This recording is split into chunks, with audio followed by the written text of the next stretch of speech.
students of semester 3rd English honors. Today I am going to describe a character of Othello himself. This question is also of 15 marks because this is the answer of a long question. Othello, the great Moor, is the hero of the play. We have many comments on his character from other people in the play.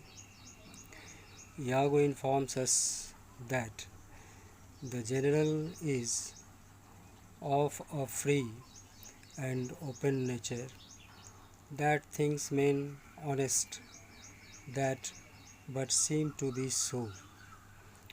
Desdemona also bears witness that he is true of mind and made of no such baseness.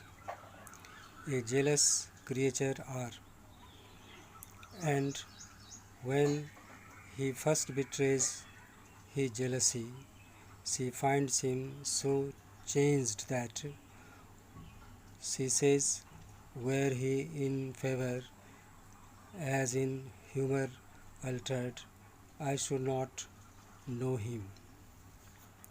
Thus, both from Iago, that shrewd devil of a man, and from Desdemona, that angel of love and simplicity, we hear that Othello is free, open-hearted, but credulous and large-hearted, generous hero. Let us now look at Othello for ourselves. We meet Othello at first when Iago warns him against the coming of Brabantio and Roderigo.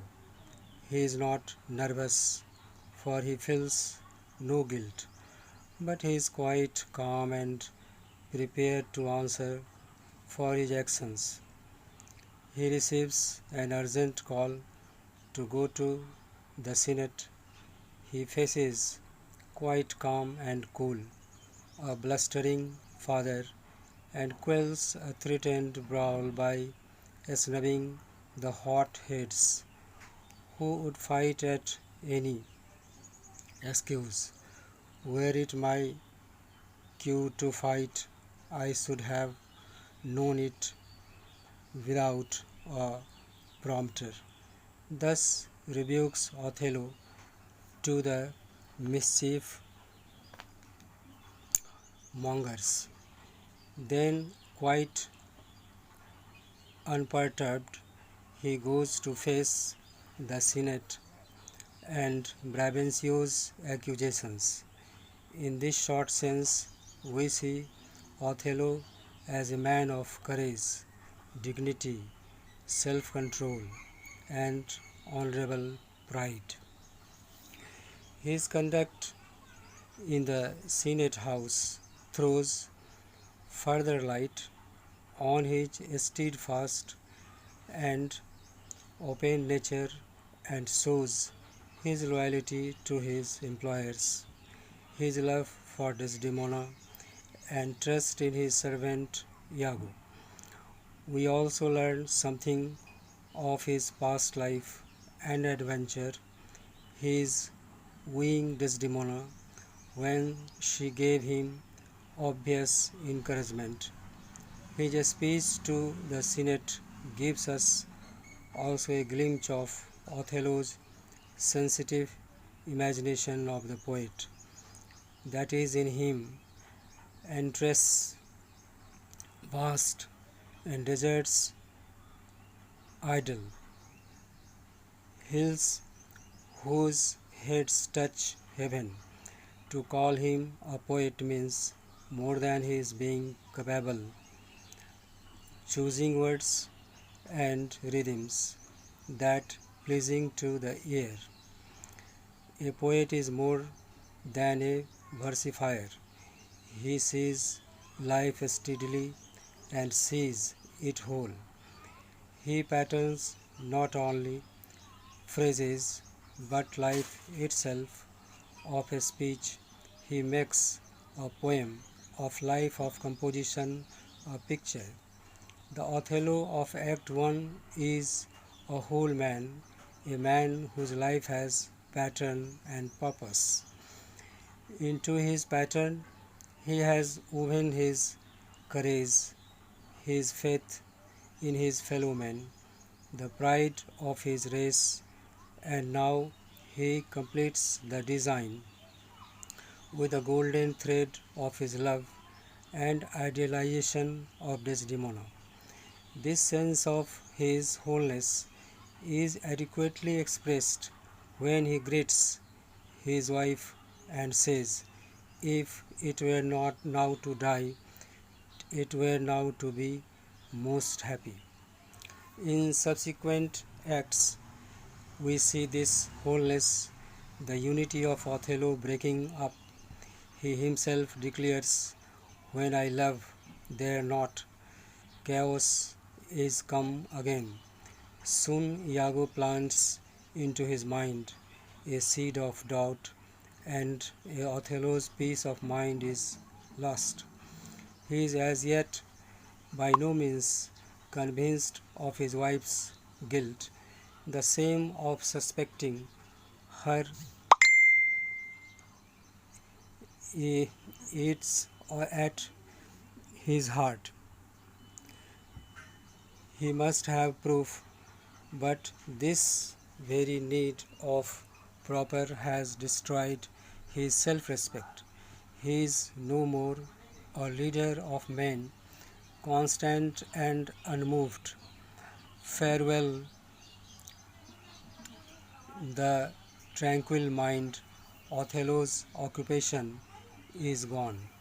Thus, with the loss of his peace of mind, he ceases to be a soldier. And when the damning evidence has been brought by one whom he trusts and he loses his faith is Desdemona, he ceases to be a man, a horned man's, a monster and a beast. Thus chaos has come over him and his disintegration is firmly set in. The chaos disintegration shows three distinct phases of development. First, the torture so afflicts other that he is thrown into a fit of epilepsy. Then, close on this following his convincing of Cassio's guilt, he revolves on Cassio's murder and for a few minutes regains his satire. How shall I murder him, Iago? He is capable of thinking. A second phase shows itself when, in sudden, uncontrollable anger and misery, he strikes Desdemona. Then, this sudden break of self control, simple and natural enough, is any ordinary man who is convinced of his wife's guilt. However shocking in one of Othello's stature and reputation, is nothing itself when compared to that follows in the next scene. The Othello of Act 4, Scene 2 is a madman in the very depth of his chaos. The nauseating mental cruelty of the brothel scene is unendurable but for the poetry in which it is couched.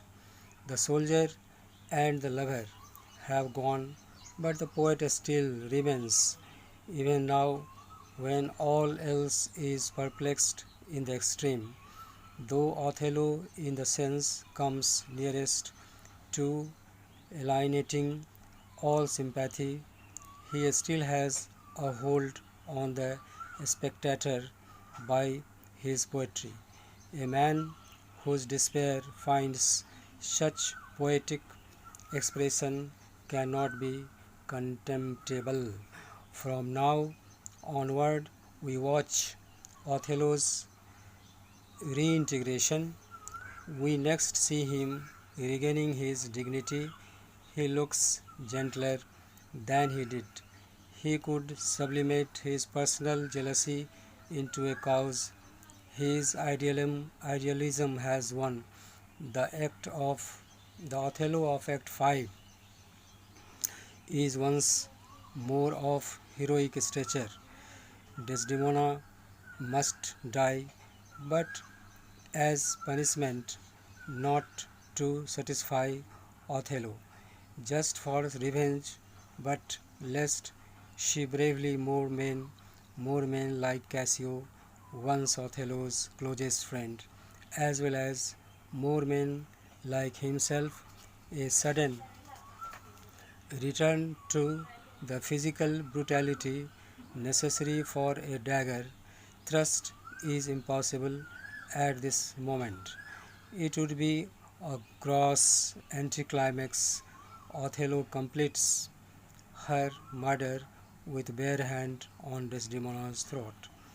For a little while, this reintegration of Othello is threatened, but he moves through the clamor of Amelia's accusation and scorn, through the horror of his discovery of Iago's treachery, to his final speech. Here he shows himself complete once again, with whatever dross was in him purged away. The soldier, the lover, the poet, and more than this, a man whose suffering has shown him life's complete pattern. He is greater than when we first meet him. The play's poetic purpose has been served, and with his own sword, Othello puts finish to the poem that was his life. And this is the end of this question's answer. I will try next day again.